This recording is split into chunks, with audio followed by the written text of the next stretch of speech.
ठाण्यामध्ये एक दिवसाचा पिकनिक स्पॉट शोधताय आणि ते पण 1000 रुपीजच्या आतमध्ये, तर इकडे नक्की व्हिजिट करा. व्हिडिओ पूर्ण बघा की इथे काय काय ऑप्शन्स आहेत. ठाणेकर असून मी इथे फर्स्ट टाइम गेले होते आणि खरोखर इकडे एवढी ग्रीनरी आहे की हिल स्टेशनला आल्यासारखंच वाटतं. सो आम्ही 950 रुपयाचं तिकीट काढलं आणि आलो मानपाड्याला लोकेटेड असलेले टिकुजिनी वाडीला. हे फक्त 20 मिनिट्स आहे फ्रॉम ठाणे स्टेशन. इकडे water park, amusement park, dinosaur park आणि खूप ग्रीनरी आहे. किड्स बरोबर व्हिजिट करायला हे परफेक्ट जागा आहे, ते पण कमीत कमी ट्रॅव्हलमध्ये. लॉकर रूम खूप मोठी आहे आणि चेंजिंग रूम खूप क्लीन आहे. सो मी लगेच लॉकरमध्ये माझ्या बॅग ठेवल्या आणि वॉटर पार्कला निघाले.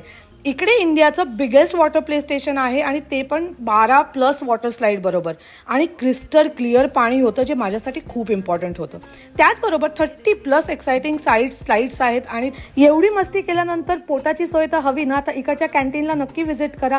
फूड एकदम पॉकेट फ्रेंडली आणि टेस्टी आहे. पावभाजी, चीज मसाला डोसा तर नक्की ट्राय करा. आणि एवढं